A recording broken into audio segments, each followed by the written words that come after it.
Assalamualaikum warahmatullahi wabarakatuh. Perkenalkan, nama saya Bunga Nurjala Sofiani. Saya dari kelas 10 DKP 1 ingin mempresentasikan tentang kerajaan-kerajaan yang sudah diberikan tugas oleh Pak Adil.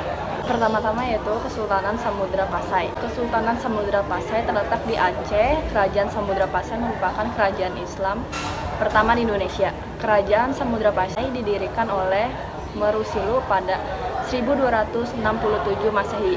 Setelah masuk Islam berganti nama Malik Al-Saleh, ia bergelar Sultan Malik Al-Saleh.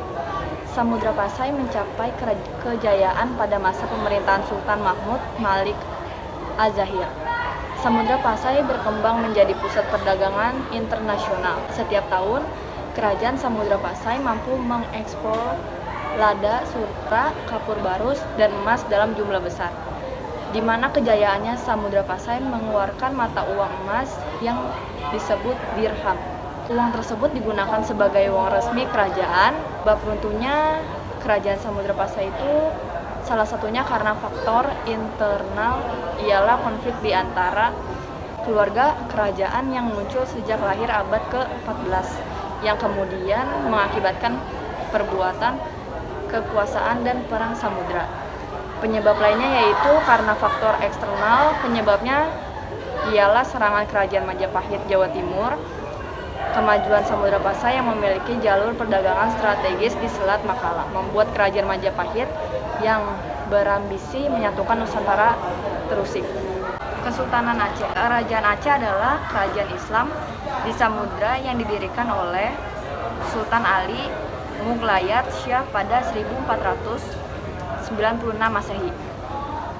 Ibu kota kerajaan Aceh terletak di Kutaraja atau Banda Aceh sekarang. Kerajaan ini mencapai puncak kejayaannya pada masa pemerintahan Sultan Iskandar Muda 1607 sampai 1636 Masehi. Di bawah kekuasaan Aceh berdiri menaklukkan Pahang yang merupakan sumber timah utara dan melakukan penyerangan terhadap Portugis di Malaka.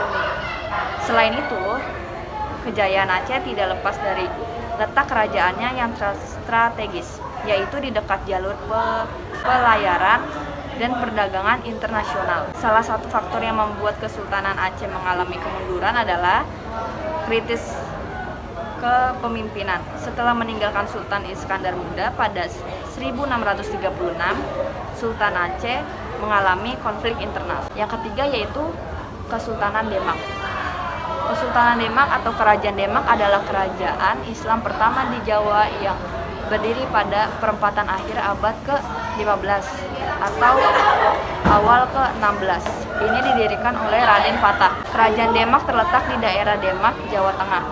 Pada awalnya, Demak merupakan wilayah kadipaten yang tunduk pada kekuasaan Majapahit. Kerajaan Demak menjadi pusat penyebaran agama Islam di bawah kepemimpinan Raden Patah dengan adanya peran sentral Wali Songo. Periode pemimpinan Raden Patah adalah fase awal semakin berkembang ajaran Islam di Jawa. Kerajaan Demak mencapai puncak kejayaan pada masa pemerintahan Raja Tregono 1521 sampai 1546. Raja Tregono adalah Raja Demak yang bijaksana, gagah, berani, dan Raja Tregono berhasil memperluas wilayah kekuasaannya, meliputi Jawa Timur dan Jawa Barat. Dengan pemerintahan Tregono di bawah pemimpinan Fathahillah, Demak berhasil mengusir Portugis pada tahun 1572. Kerajaan Demak mengalami kemunduran karena dilanda perang saudara antara Suran Prawoto dengan sepupunya.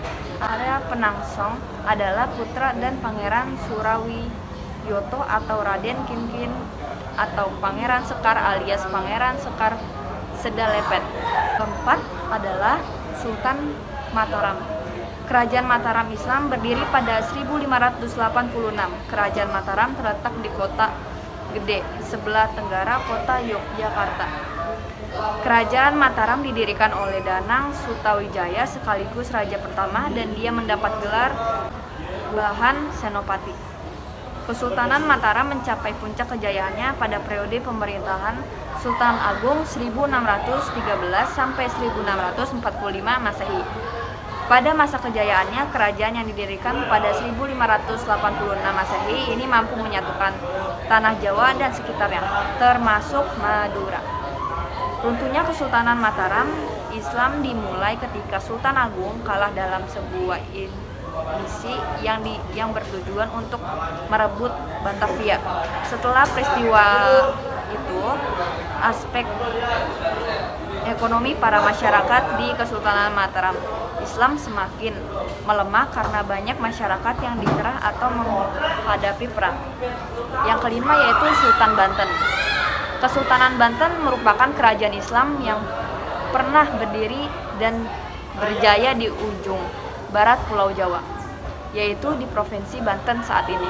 Kesultanan Banten didirikan pada abad ke-16 Masehi oleh Sunan Gunung Jati atau Syarif Hidayatullah. Meski yang Suran tidak pernah menjadi raja di sana, raja pertama Kesultanan Banten adalah Sultara Maulana Hasanuddin 1552 sampai 1570 Masehi, yang juga putra Sunan Gunung Jati. Puncak kejayaan Kesultanan Banten terjadi pada era Sultan Ageng Tirtayasa. Puncak kejayaan tersebut dapat terlihat dari meluasnya wilayah perdagangan Banten, yaitu sampai ke wilayah selatan Pulau Sumatera dan Kalimantan. Kerajaan Banten mengalami kemunduran setelah Sultan Ageng Tirtayasa turun tahta dan digantikan dengan putranya, Sultan Haji 1671 sampai 1686.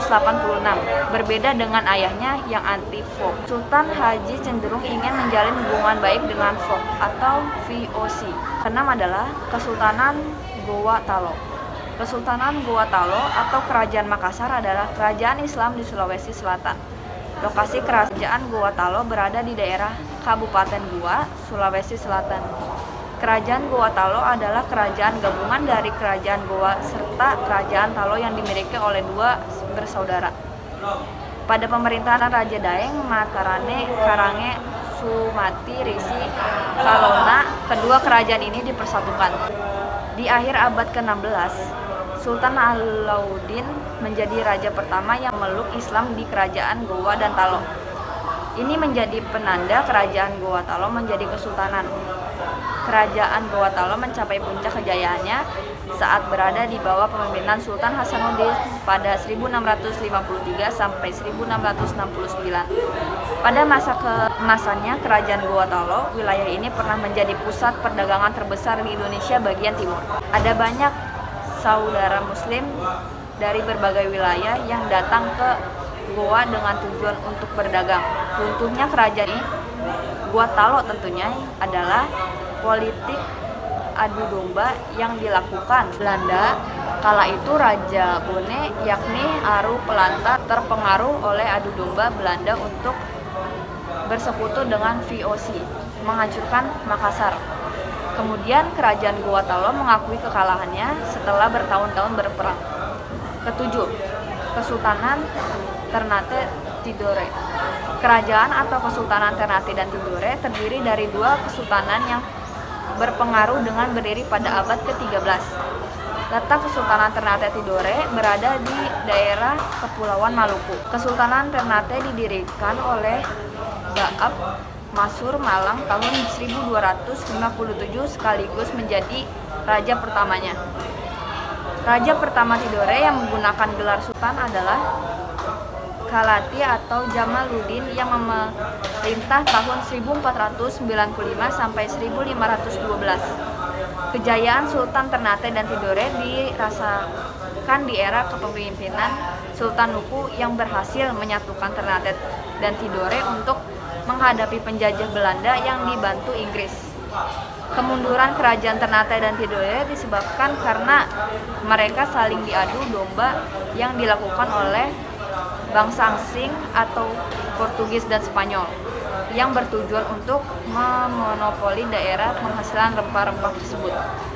Itulah yang bisa saya sampaikan, kurang lebihnya mohon maaf, dan sekian, terima kasih. Wassalamualaikum warahmatullahi wabarakatuh.